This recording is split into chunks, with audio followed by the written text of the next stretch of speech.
Okay, so the first thing that you need to do is get a piece of computer paper, take your photo of yourself and very carefully untape it from your final copy paper. Do you see all this stuff right here in the back, all that pencil stuff? That is going to smear all over your oil pastels and ruin your picture. I've had so many students from past years who just left it on because they kept thinking, oh, I'll just lift and check, lift and check, lift and check, and it'll be an easy way for me to make sure I'm in the right place. But the problem is when this graphite touches your oil pastel, the oil pastel, I don't know, it just sticks to it super easily. And it just makes a giant mess. So the first thing you're gonna do when you're done tracing is take a piece of computer paper, take this off of your computer paper, or off of your final copy paper and put it on there. And I kept the tape on purpose so that I could tape this computer paper on. The reason for the computer paper is for the same thing. Like even if I just untaped it but kept it floating around on my shelf or in my bin, this stuff would still get all over things. So this protects it. You can even put another piece of tape on the bottom if you wanted to keep it completely protected. You need this piece of paper because you need to be able to check if you're in the right place with whatever colors you're using, right? But it's important to cover the back. Okay, we're good. Now, on your face, you'll notice that some of the shapes are very, very tiny, okay? And the tiny shapes are really hard to get to because look at how big that piece of oil pastel is. The other thing is you definitely want to clean your oil pastel before you start using it. Now her tip is pretty clean, so that's going to be nice, but just make sure you don't have another color on there that's going to get onto your work. And the other thing is always, always, always do number ones first. Do not start with any of your dark colors because they will smear into your light colors and it'll make a huge mess. Like all of the things that we want to do, the methods that we're doing are because I don't want you to make a mess, okay? So you're going to find a number one shape and you need an eraser because the other thing that happens is this pencil will show through your light colors. When you get to the dark colors, it doesn't matter anymore. You won't have to do this for your dark shapes, but for your light shapes you do.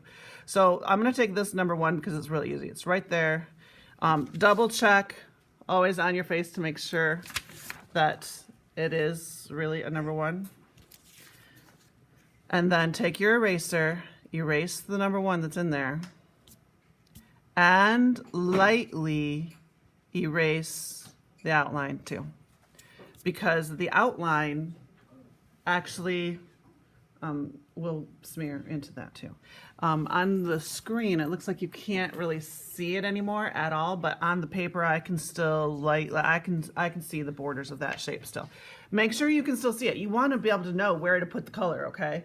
So lightly erase it so it's not going to smear. And then if it's a big enough shape like this, you can just draw right on it, push down pretty hard with your oil pastel and fill it in. Now, some of you might not like the look of the oil pastel just like it is because it kind of looks like an oil painting. Like that's what's nice about oil pastels is it looks like a painting when you're finished with it. And the thickness of the oil pastel is a good thing. You kind of want it to be really thick and painterly, but sometimes it doesn't blend quite like you like it to. And I will have I'm going to get these out for Friday. I'm not going to put them out today, so don't do any of your small shapes today, and you can just fill in your colors today and tomorrow. But on Friday, I'm going to get these tools out and check them out too if you want to use them for blending. Because what you can do is you can take the back side of this curve and you can kind of spread the oil pastel around, okay? And that creates a really kind of a smoother look, especially if some of your oil pastels are a little chalky. The other thing you can do is you can actually scrape the oil pastel off. So let's say you make a mistake with a color, you can take the side of this tool and you can just scrape it and it turns it really light. I've had some kids who scrape their whole drawing. Like they want their drawing to be so smooth so it doesn't look like a painting, and they just scrape all the oil pastel off. They put it on and it stains the paper, and then they scrape it off and then it's super smooth. But the problem is the value sometimes changes because the value turns way lighter. That's up to you if you want to do that or not. But if you scrape too much, you know, you can always just go back with some more. There's another tool that I have if you want to try it, and I made a bunch of these that need to be sanded still, but this one's a good one. This one's been well used. You can tell it's stained. Bless you. It's stained already. But you can take either the point of this tool or the flat side of this tool, and you can spread the oil pastel around with this too. And this tool is really easy to use. The other thing you can do with this tool is you can do tiny little shapes. I'm looking for a tiny shape. Let's see what number. Oh, that's too dark. I want a tiny light shape. Well, that one. This one isn't too tiny, but some of you have tiny shapes. Am I right? Like, do some of you have like the smallest shapes ever? This technique will work for tiny little shapes. Even though her shape is not super tiny, it'll still work. So you can take your tool like this and scrape off. Can you guys see what I'm doing there?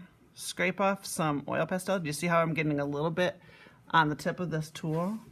And then you can press it onto your paper. You got to really smush it into the paper to get it to like stay there.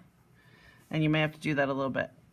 I do not want you guys to like ruin all my oil pastels by scraping the heck out of them. All right. I'm only showing you this because I know that some of you are going to have an issue with doing tiny shapes. Like you're not going to be able to get that really big oil pastel to like fit into those tiny shapes. Do your best by using the tools then to kind of smush it in there. If anybody wants to borrow one of these wooden tools from me, come see me at my desk. I'll have them for you. Okay. And then I think this one actually works pretty good. Oh yeah, there you go. Any of these little extra little flyaway things, you know, get those to come off so that the shape is accurate. You can also compare it to your original copy so you can make sure the shape is the way it's supposed to be, especially if you erase the lines too much, right?